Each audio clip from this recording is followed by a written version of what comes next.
philanthropic contributions from viewers like you. Thank you for supporting TVO's journalism. Drug cartels and gangland slayings are not exactly the kind of import this country wants young entrepreneurs to pursue. But according to a new book called The Wolfpack, that's exactly what a young group of millennial mobsters has been doing. We'll speak to the authors tonight. First up, Nam Kiwanuka finds out why e-bikes are taking up a bigger share of the mobility market and Ontario roadways. It's Wednesday, December 15th, and that's tonight on the agenda.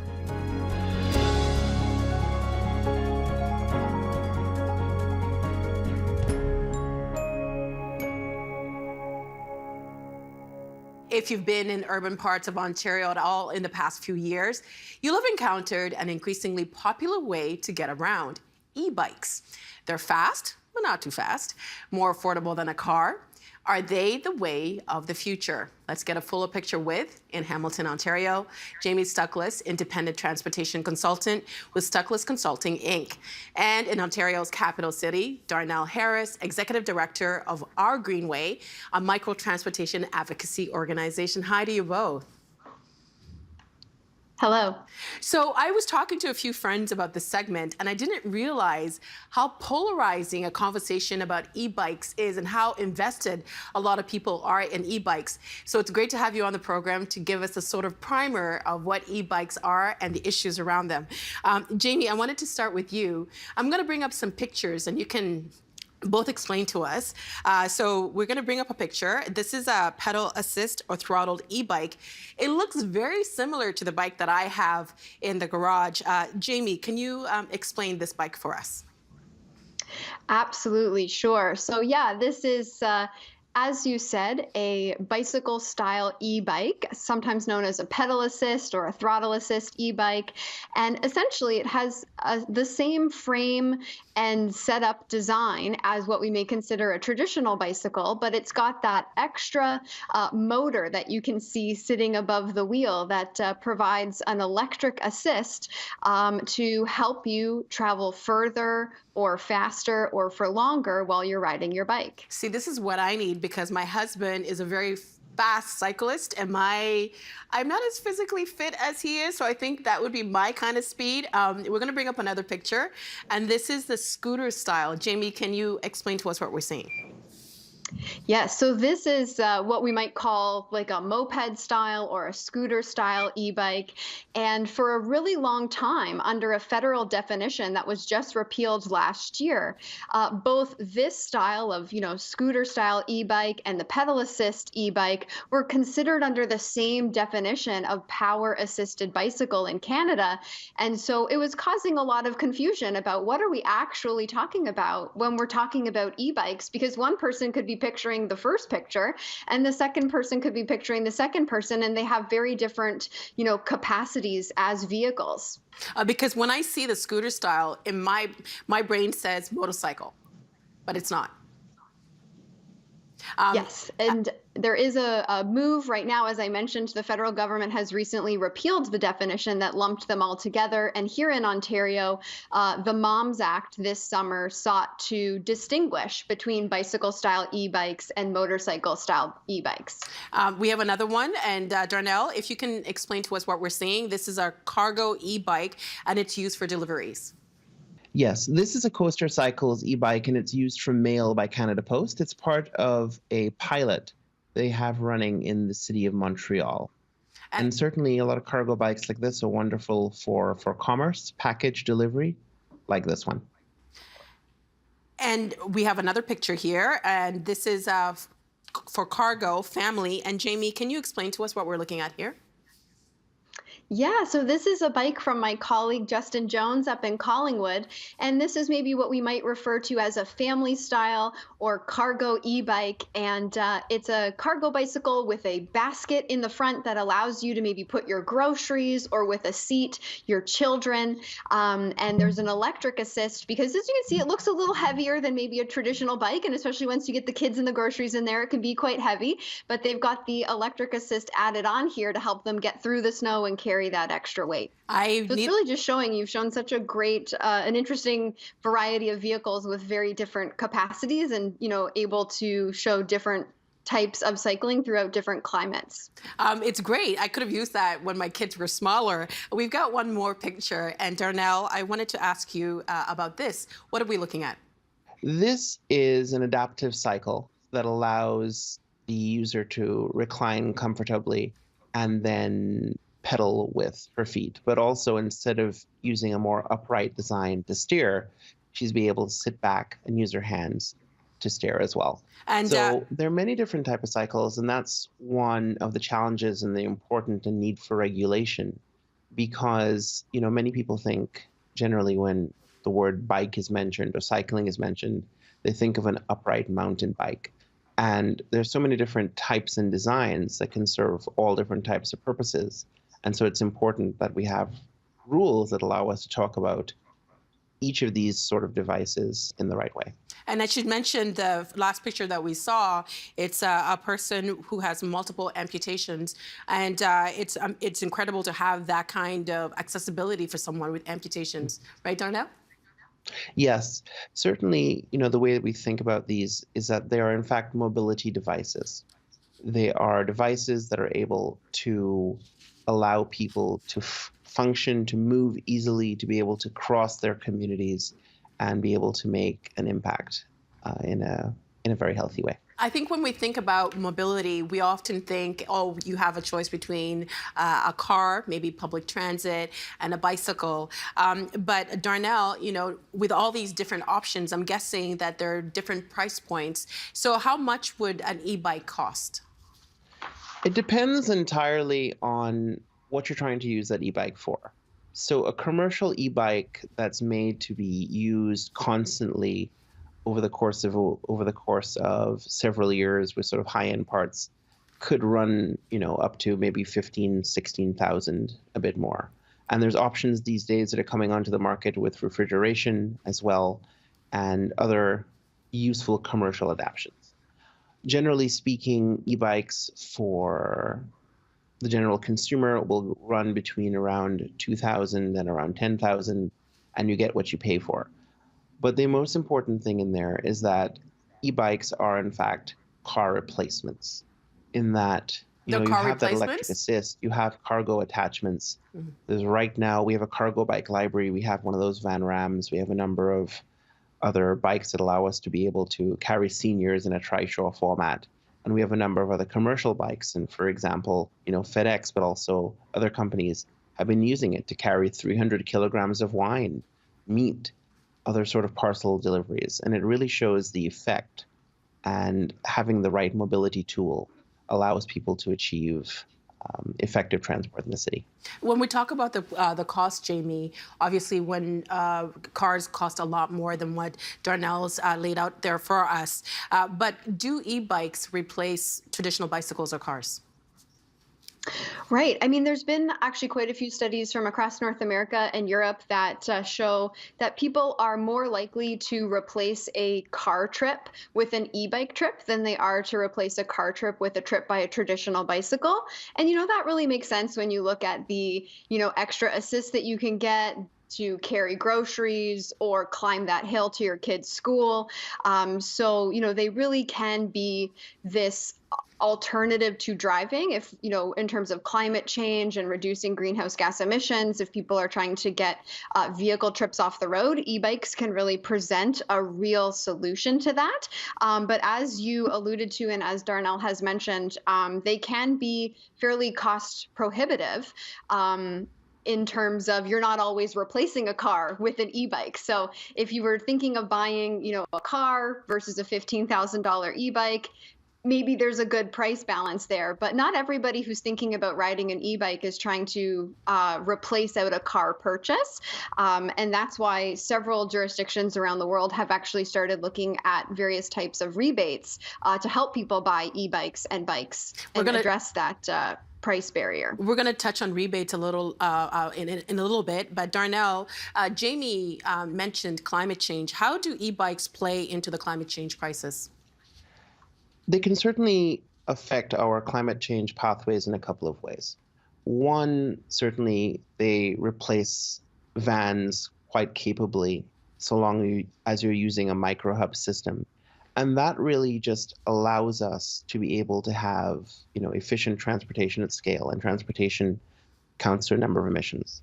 One, as we're thinking more about ecological footprint, it takes a lot more resources, lithium ion, for example, to have a car, because you're moving a lot of metal, not just yourself and your goods as well.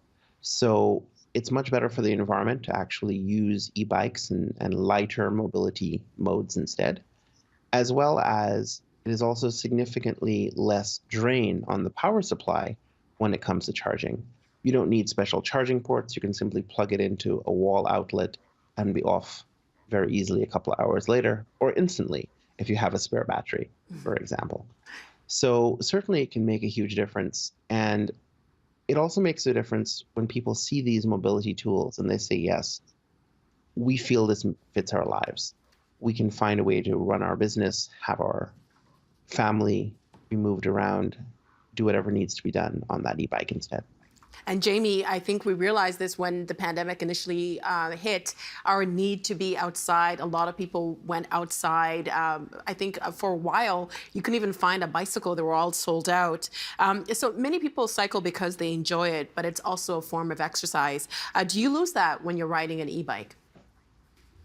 Great question. And absolutely not. Riding an e-bike is still a wonderful form of exercise. And there's been research that has shown that, sometimes I think in the beginning, especially in North America, e-bikes were characterized as, cheating. And certainly, the question is cheating at what? Unless you're, racing in the Tour de France, where time really matters, and you're, running daily errands, going to school, going to the grocery store, it's not really cheating. It's getting around. And, we know that e-bikes can actually help people cycle for trips that they would otherwise not be cycling for, and provide them with more opportunities for exercise. But also studies show that people on e-bikes, myself included, are riding further, and actually, also increasing their exercise by doing that too. So riding an e-bike can definitely be a way of getting exercise and staying healthy, although we know that's not always the main purpose. Sometimes it's just about getting from point A to point B. I think my husband would say that if I wasn't an e-bike, that I would be cheating, because he's a much better cyclist than I am. But Darnell, even in my intro, I mentioned that if you are in an urban part of the province, you've probably seen an e-bike. Are e-bikes mainly for urban areas? No, certainly e-bikes are usable in rural areas. In fact, any area across the province. They are adaptable, especially with the wheels that you have. They're a lot lighter, so they're able to handle dirt roads depending on the sort of wheels and attachments you have, as well as the design that you have. And they're able to be used for a variety of personal as well as commercial applications. And the big challenge really is not so much a matter of being able to use them, but a matter of being able to get a hold of one. And really, speaking of climate change needs, what we need to be focusing on is how do we scale their use across the province. And Darnell, I know that you were working on a program to create safe pathways for people in the Jane and Finch community in Toronto. Certainly, our Greenway has been working on that for a couple of years.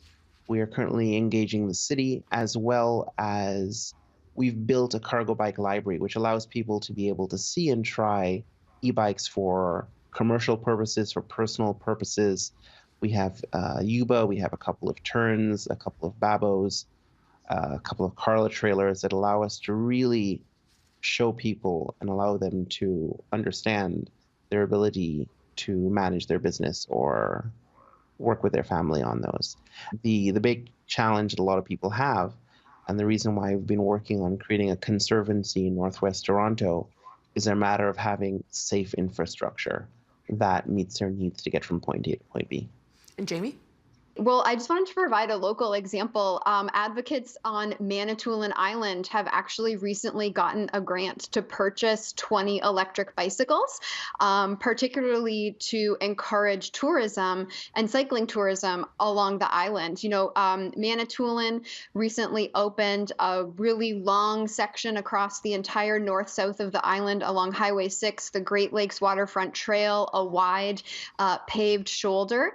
And, they were getting some interest in people wanting to come and, ride the bikes, but were concerned about hills or the distance between communities. And so they got this grant, and now, you're going to be able to take the ferry or drive to Manitoulin Island and rent an e-bike from them, for the day or for the weekend, and cycle around Manitoulin Island and experience e-biking in that environment as well. So there's a lot of interest from a tourism perspective, in particular in rural communities, about e-bikes where things might be spaced a little bit further apart. The e-bikes can really help you have that confidence to, fill that gap between spaces. But also, if you're in a group, as you've mentioned, just being able to keep up with friends and keep up with the other people in your group, having access to that e-bike and the e-bike rental could really be helpful. And it sets such a calm feeling to imagine yourself on a bike on Manitoulin Island. But Jamie, Darnell mentioned the need for infrastructure. Can people on e-bikes legally ride in bike lanes and trails? Yeah, so this is kind of one of the potentially complicated questions that creates some confusion around e-bikes, because different jurisdictions have different rules. So generally, yes, e-bikes are permitted to be riding on the road. They're considered to be vehicles.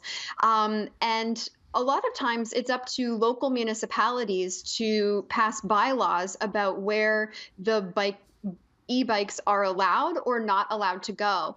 And municipalities can also further distinguish between different types of e-bikes. So at the beginning, you showed, a pedal assist e-bike or a throttle assist e-bike.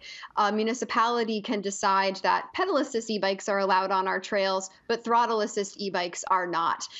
So it is creating a little bit of complication, especially in an area like where, I live or Darnell lives, very interconnected communities. I'm in Hamilton. You could cross the border to Burlington, and now there's different rules of the road of where your e-bike can go. So there's been a lot of work underway to kind of try to harmonize some of these rules and provide clearer communications, because I think especially as interest in e-bikes grows, people want that consistency, and they want to be able to know that if I spend the money on this e-bike, I'm going to be able to ride it in the places that I want to. But generally, if you have a pedal assist e-bike, you can ride it most places that a traditional bicycle can go. I'm guessing too, if you're, I don't want to say traditional cyclist, but if you're on a regular bike, I'll just use that. Are e-bikes dangerous to people who are on bikes? Is there like a feeling that there might be a little bit of pushback from people who are on so-called traditional bikes? Right. Yeah. Like you're saying, let's not use the term traditional bikes. Non-electric bikes is probably the better way to go. So yeah, I think that's a real conversation that's happening. And there's a lot of concern, especially as we get to multi-use trails where there's also pedestrians, families with strollers, dogs. And now you're talking about introducing a type of vehicle that could possibly go up to 32 kilometers an hour in Ontario. People are concerned about that. And if you think of some of the more crowded pieces of cycling infrastructure in downtown Toronto, like Richmond, Adelaide bike lanes, you can be really concerned about that as well. And so I think an important point when we talk about e-bikes is just because an e-bike could go up to 32 kilometers an hour doesn't mean that it will. And there's been a couple of studies out of the United States and Europe that have actually concluded the average speed of an e-bike is 1 to 4 kilometers faster than a non-electric bike. So just because you're on an electric bike doesn't mean you're on there to go as fast as you possibly can. So, that element needs to be considered, that, a lot of people are just riding these, and generally you may not be able to distinguish if somebody passes you on an e-bike or a non-electric bicycle. And so not banning them outright because of an assumption that they might go faster.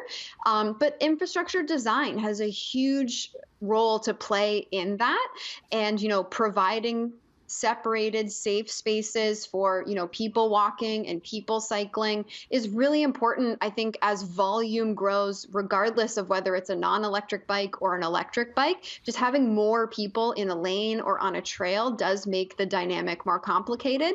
But I think it would be an oversimplification to assume that just because it's someone on an e-bike, they should be banned because they could go 32 kilometers an hour. That is not proven to be accurate in research and would really create a lot of barriers to people who need that e-bike to be out getting around. There seems to be an assumption, though, that e-scooters some people might get nervous around them. Is that an unfounded stereotype? I personally wouldn't say so. I mean, the real challenge, of course, is one of terminology, but also really one of harmonization in an important way. In that often when people you say scooters, they mean e-bikes, or e-bikes, they can mean scooters. And certainly one of the pictures you showed earlier was a Motorino bike, which was in fact the subject of a BC Supreme Court case and then a Canadian Supreme Court case. And the court case was effectively over, is this a bike or is this something else? And really, this isn't just a problem for individuals. It affects them certainly because they have a chance of being arrested, for example, if they happen to be in the wrong place with the type of bike that they happen to be having. But it's a problem really across the sector.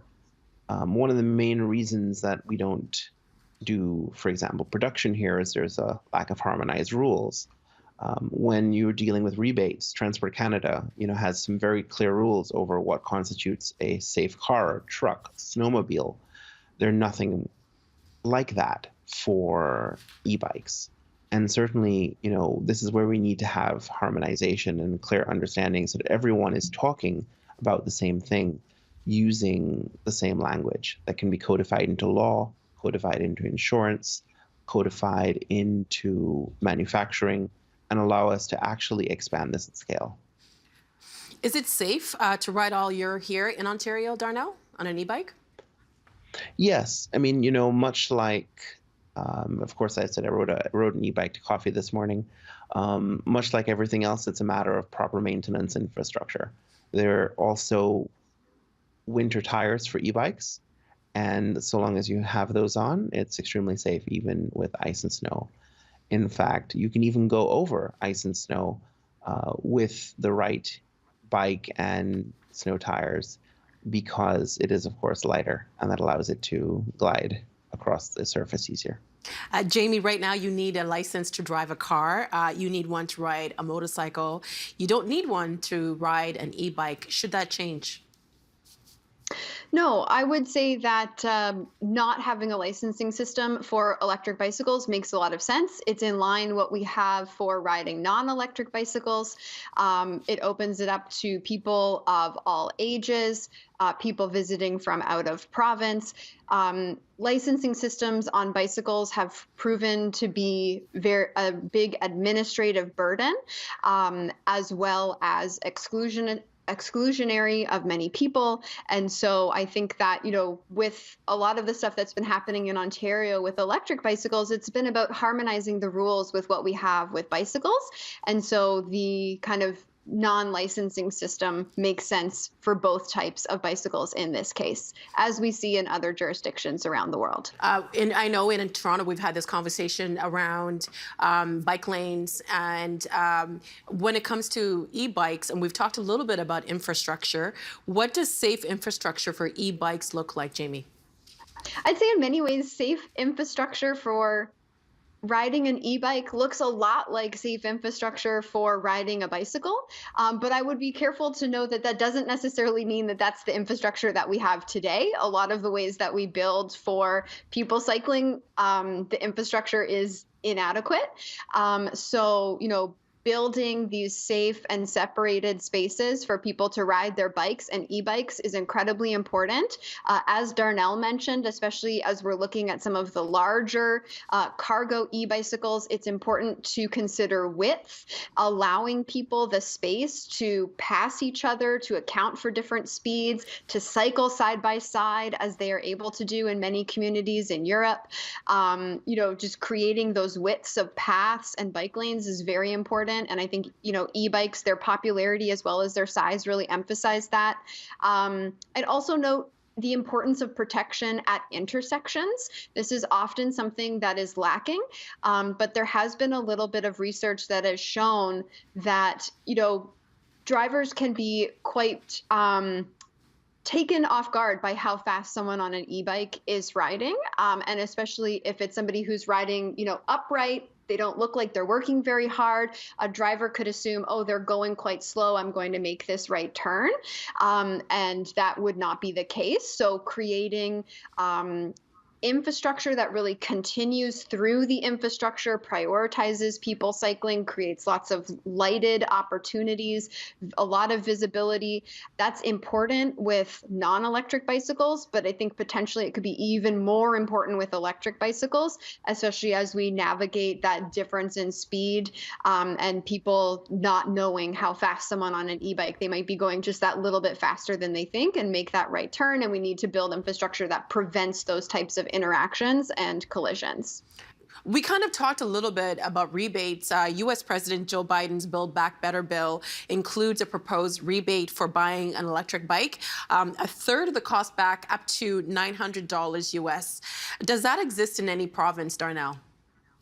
There are a number of rebate programs across the country. Electrify Nova Scotia, for example, offers a flat rebate of $500 for e-bikes retailing for $1,200 and more. BC also has a number of rebates now as well. A number of different provinces are looking at it. Certainly Ontario and different municipalities in Ontario are also looking at it as well, because they know it helps reduce the barriers that would allow people to access these bikes. And Jamie, I'll let you have the last word. Yeah, as Darnell was saying, it's something that has been picked up kind of on a provincial or municipal level in some places across the country, but nowhere in Ontario yet. I've been tracking kind of government rebate programs around the world, and certainly what Darnell was talking about with, kind of the flat rate $500 or a certain 30% percentage is the most common way that these rebates are rolled out. Around the world, we're starting to see a bit more creativity and openness in terms of doing things like providing on-site vouchers so that you don't have to pay the full cost of the e-bike up front and then wait for a rebate to come in the mail. You can actually get that rebate at the point of sale at the bike shop. We're starting to see more programs, rebate programs that are scaled to income so that if you are lower income, the rebate can be higher than the $500. Because let's be honest, if you're buying a $3,000 bike, $500 off is very helpful, but it's still a $2,500 bike. And so more programs are starting to be scaled to income, as well as programs that are including all types of bicycles.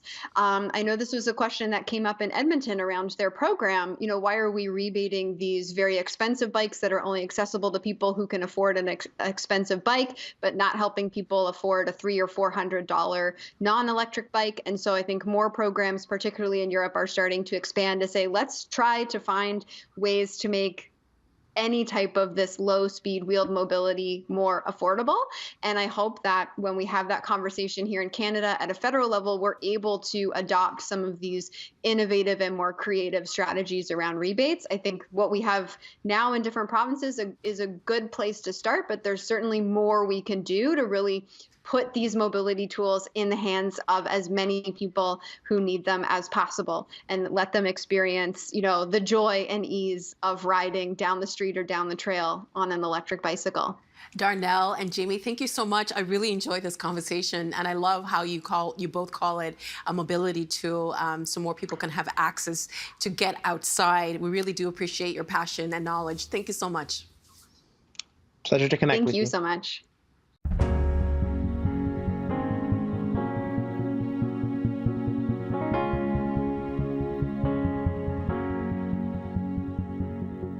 For decades, drug cartels have wreaked havoc wherever their nefarious work took them. Colombia, Hong Kong, and more recently, Mexico.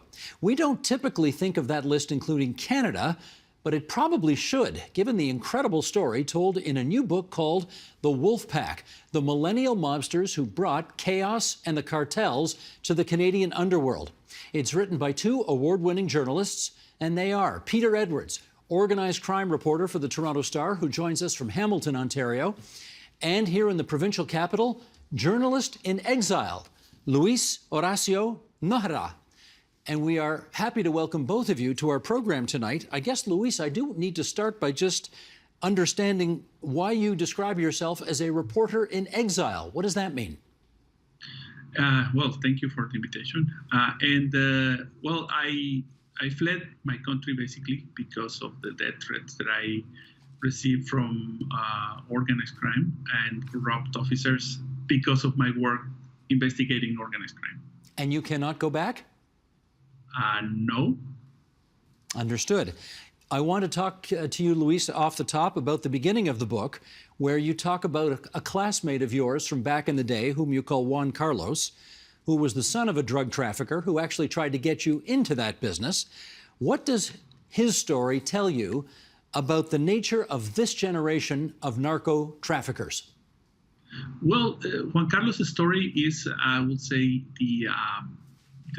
how the business evolved. Because Juan Carlos was, he wasn't that the typical drug trafficker for the day. He was being educated. Probably his parents and associates weren't that educated. He went to school, and after high school, when I met him, he told me, "No, I'm going to business school in a private school in Mexico," which was kind of surprising to me. Also, he wasn't that flamboyant. He wasn't with jewelry and surrounded by an entourage of people. No, he was more on the quiet side, and that also showed me how or where the business is going to in those days. Now with the next generation of our generation, which is now the millennials, now we can see another change in behavior, in attitude, in how the business is conducting in the underworld. I think I remember you saying in the book that you also, like, no one was 100% sure how he made his money. And it wasn't until he showed you his gun that you really got the idea that this guy was involved in something pretty nefarious. What was it about him that made him seem not as dangerous as he clearly was? Well, he was, think about this is high school. We are, teenager, younger. He wasn't that, because, well, I grew up in northern Mexico where there's, in those days, we already knew about the drug lords and drug traffickers, and we have an idea of how they behave, how they act. And this guy was the opposite. Quiet, not a lot of talking. He wasn't surrounded by bodyguards or things like that. He wasn't flashy, his behavior or showing money or something like that. No, he wasn't that at all. It was, of course, surprising that he had money. He took us to kind of a cabin thing, property in a kind of neighborhood or in the outside of the city where word on the street was, okay, this area is kind of pretty much owned by not so trusted people. So those kind of things were okay. Yeah, maybe he's farmer, because there's a lot of farming there, and farmers are usually people, wealthy people. But then when he showed me the gun and said, hey, you never know when you need this. This is when, okay, now everything makes sense. Now everything makes sense. Okay. Peter, come on in here and tell us about the title of this book, The Wolfpack. Who are they? Who were they?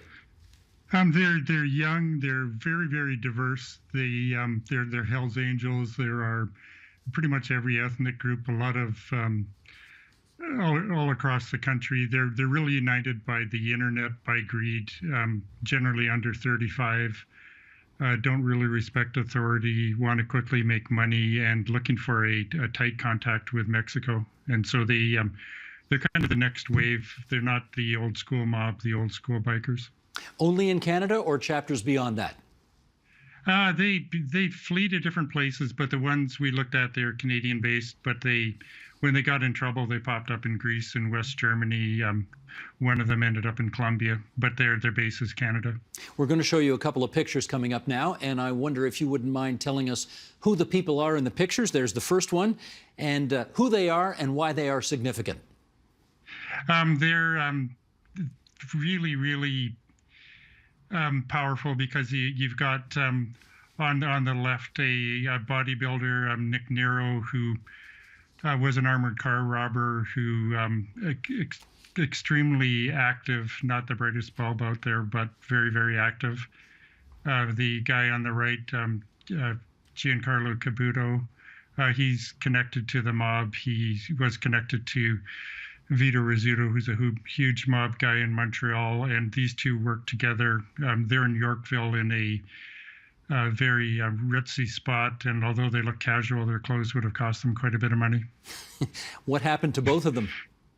They're both in prison right now for first-degree murder for the contract killing of someone in a nice ice cream shop in Toronto.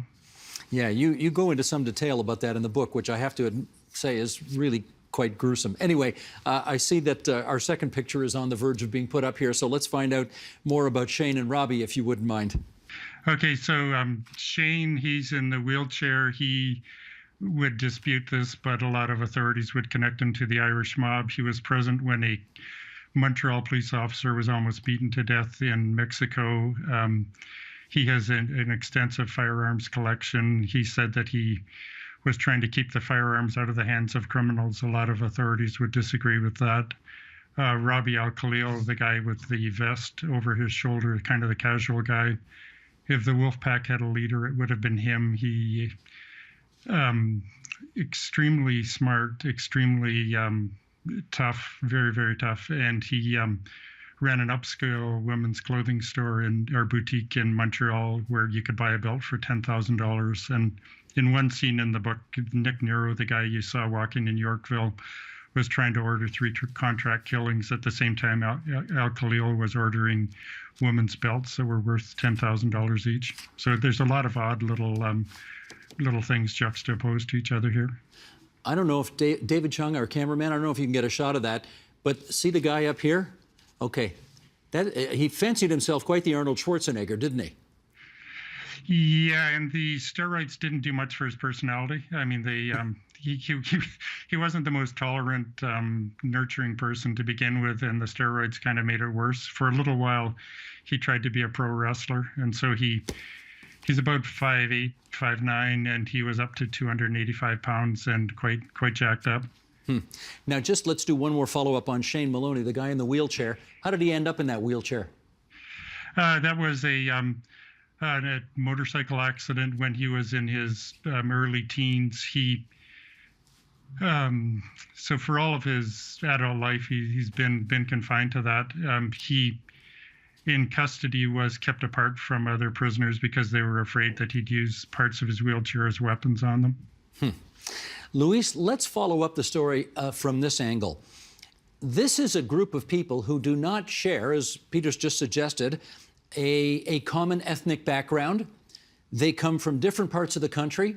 They come from different ethnic backgrounds. They're not all, they don't seem to have a lot in common other than they want to get rich off organized crime.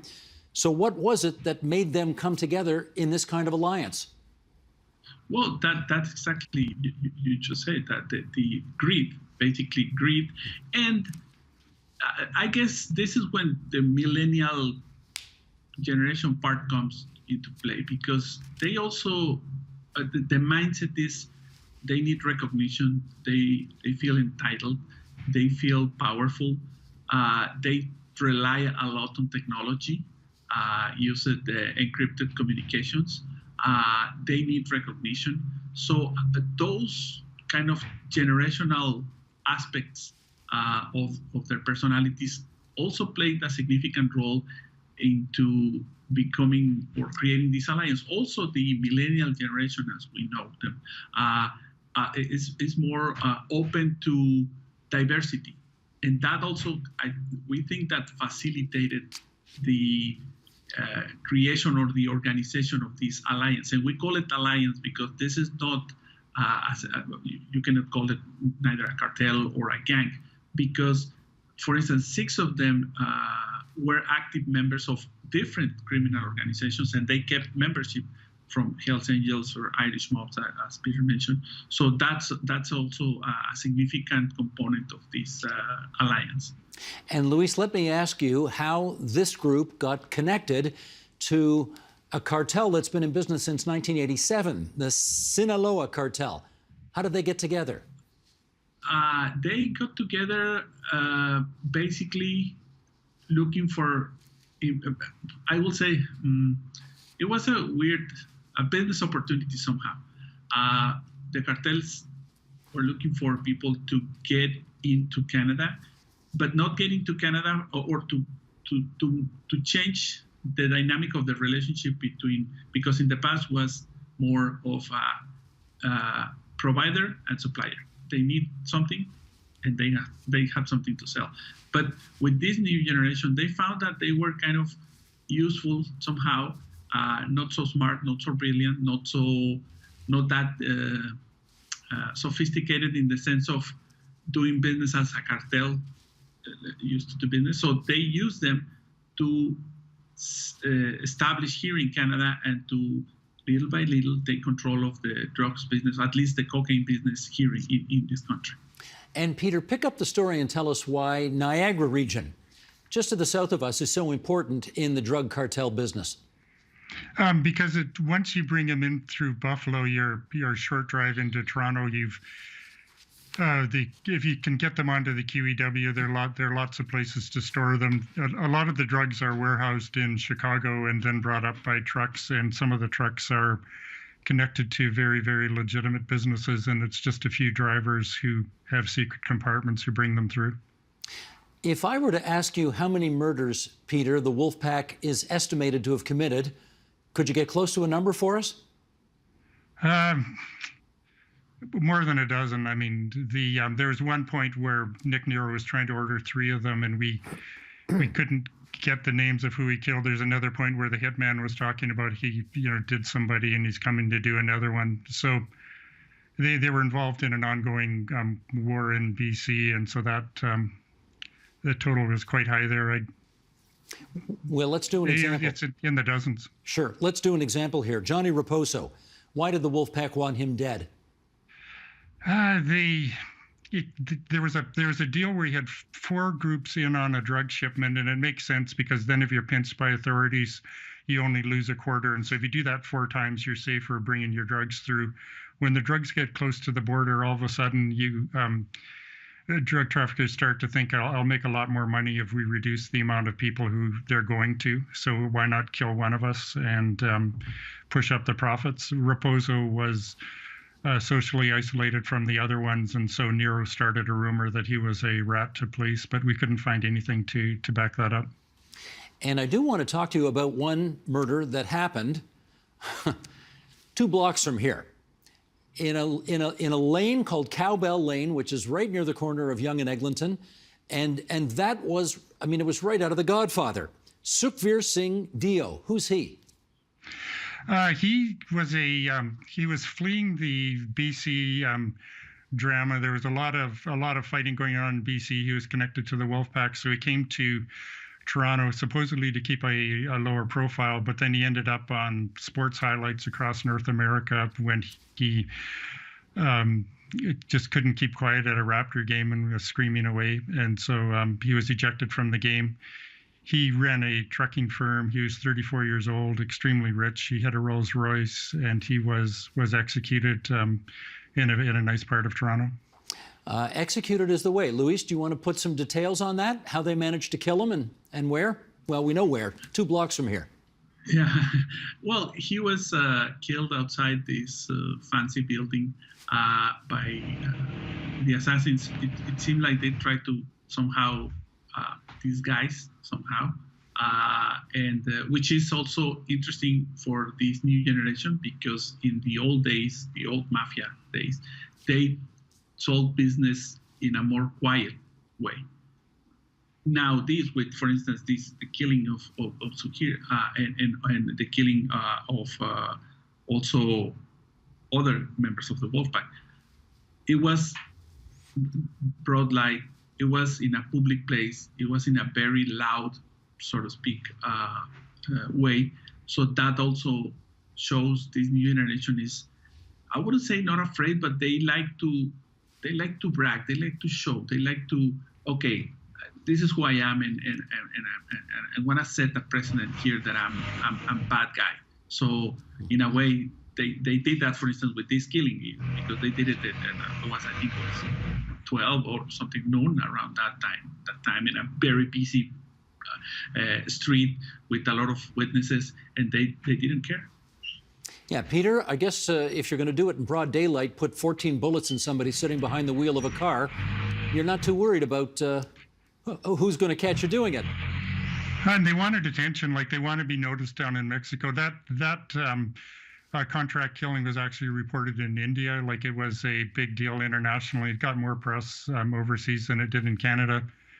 And it's a statement. You want the people who, when they go on the internet, that they see what you've done. One thing that hit me working on the book was how few murders actually get reported in Mexico. And so when Canadians are killed down there, it just sort of drops into this black hole. And the Wolfpack and their enemies, they want their killings to be seen. They want people to talk about them. Well, do I remember this correctly from your book? Were there 10,000 murders in Mexico last year? Louise would know the numbers, but I remember it was staggering, and a lot of disappearances as well. Yeah. Yeah, the numbers are high. Actually, this new government was 3 years in power. So far has recorded way more than the previous two governments were very, very bad in the sense of violence. But this new government is even higher, the numbers of the killings in Mexico, unfortunately. Peter, the Wolfpack eventually did meet its demise. How did that happen? It's kind of, it would be comical if there wasn't a murder involved. One of the members, Nick Nero, couldn't remember the password to his pretty good privacy to his encrypted email string, and so he left it in his condo. Police came in and saw it. They came back 3 months later. It was still posted there. By getting into that, they were able to see all these communications that explained one of the murders in gruesome detail, and a lot of other things that they did. And so 5 of the key members ended up in prison. And Luis, what kind of a toehold do the Mexican cartels now hold in Canada? They are well settled here. In the book, we have documented another case that happened after the Wolfpack, which is a different group, not related directly with the Wolfpack, but this was called the Operation Roadmaster. And in that operation, we learned how people working directly with the cartels in Mexico came to Canada, settled here as posing as legitimate business owners, and they lived in very fancy condos, and how they operated, and they managed to smuggle to Canada boulders filled with at least 2 tons of cocaine each boulder. And it is estimated that only in 1 year they were able to smuggle 17 boulders to Canada. So that gives you an idea of this operation. And this is only one cell. So we know now that the cartels are well settled here. They are controlling the business, and they have some sort of Costco model. It's kind of a warehouse. You come, whatever group you are, they go to them, they buy drugs, and they keep also a load for them, and in order to regulate the market. Peter, I am curious because a good chunk of your book, you've got text messages between these gangsters, and a lot of it. How'd you get your hands on all that stuff? We should thank Nick Nero for that. The gangster who couldn't remember his password, police got into that. That was introduced into court records, and so that's how we got it. It was an extraordinary opportunity, really, to get it right from their mouths, to read, and it showed the tone. I mean, they were gleeful when they killed people. They weren't. There was no reflection about what they had done from a human level. It was just gleeful that they had done something big, and we were able to get it right from their mouths. You both quote Venezuelan international affairs analyst Moises Naim from his essay, Mafia States, Organized Crime Takes Office. And here's a quote from that. A common perception is that international crime is an underground phenomenon that involves only a small community of deviants operating at the margins of society.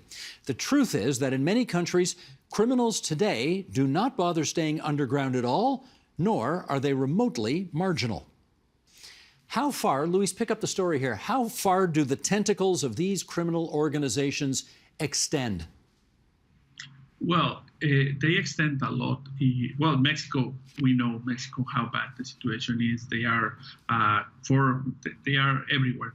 They are deciding elections. They are providing food for those who doesn't have. Or, for instance, when hurricanes hit in certain areas of Mexico, the cartels go with food, with medicine, with blankets instead of the government. And that's the I will say the scale of the power that they have. Here in Canada, the story is different, of course. This is a different country, but they also have they have power here. They are making money through drugs, through money laundering, and unfortunately, as Naim mentions, there's the corruption component, and that's key to understand that if you want to fight organized crime, one of the things that you need to do first is to fight corruption, and that's everywhere. Peter, maybe I could get you to tell the story of a woman whom I'm sure many of our viewers and listeners remember. She is tragically the very definition of somebody who was in the wrong place at the wrong time in the midst of this gang warfare and had her spine severed by a stray bullet. Louise Russo. Yeah, basically with these guys, they don't really, there's not the feeling that you wait until you get them alone. You just spray the area. She's not the only woman who was paralyzed by these guys. I mean, there was a woman who was paralyzed in BC when the Wolfpack was under attack. The idea is just attack. They don't shoot into the car. They don't care if they're tinted windows because they're just going to spray. And that's way different from the old way. It's kind of odd to think of the Hells Angels or mafia groups as being more surgical in their crime, but they are. These guys. I actually talked to since the book came out, to a guy who did a murder against the Wolfpack, and he just sprayed. I mean, and he felt badly later that he paralyzed someone, but the idea is just point the gun and spray. Peter, how much influence do you think these criminals have on governments across the country? Where it's frightening, I think, is that there are a lot of different levels that you can have influence, and so it doesn't have to be on the big federal level. It can be on a local level. It can be right down at a low level of who helps with passports. There's one woman in the book who got less than 3 years, but she helped a lot of criminals with their passports, and so she played a role in people being murdered. There's a lot of things that people kind of wink at or think aren't so big, but they are. Another thing too is that Louise talked about the literally tons of cocaine being brought in. I mean, that's all consumed, and so you wonder how many decisions are being made, bad decisions, some small personal decisions that support this huge enterprise. Louise, is there any alternative other than going to war against these cartels? Yeah, for sure.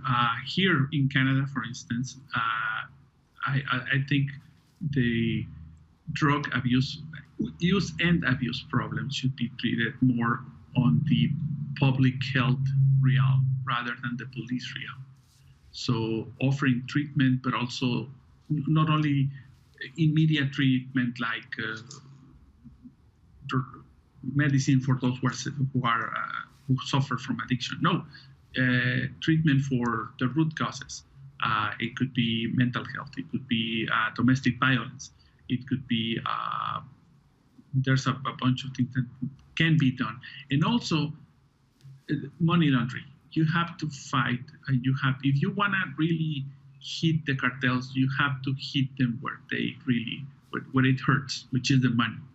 And the money is money laundering. Now with all this new internet technology, you can move money around the world. And Canada is particularly a place to do investment, to buy land, to buy properties, whatever, and do money laundering. So that will be something that has to be addressed properly. We've just got a little over a minute left here, and I guess I should use it to ask, Peter, surely to goodness you were nervous writing a book like this. I mean, we know what these guys are like. Do you not worry about putting all of this information on the record and putting your name on the cover of the book? To be honest, I'm proud to have my name on the cover, and I'm extremely fortunate to have the platform that I have, and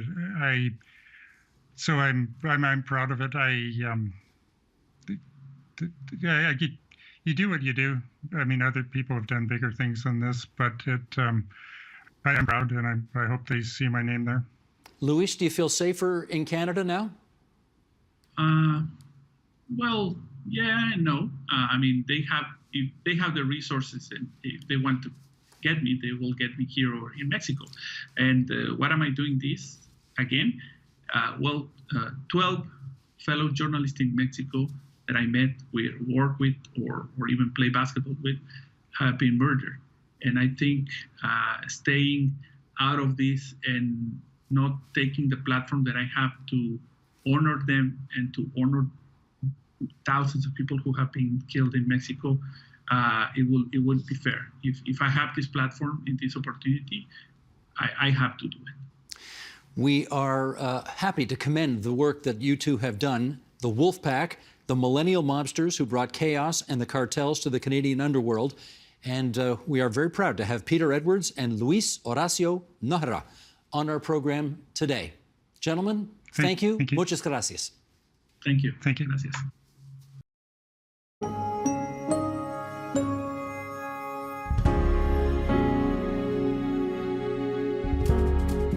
And that is the agenda for Wednesday, December 15th, 2021.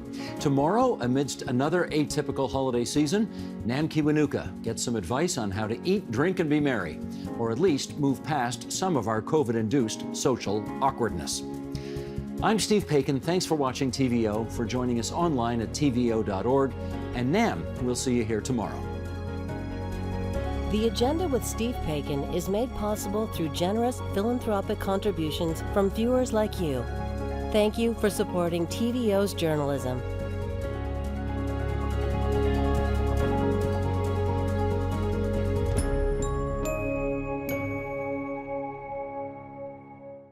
The lives and work of female artists through centuries of Western art have been largely ignored until now.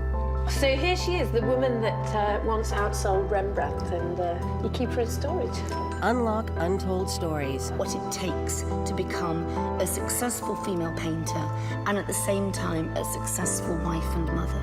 I mean, this is a woman who turned out 200 to 300 paintings in her lifetime and yet was pregnant 11 times. Examine profound gems. Is suffused with human emotion.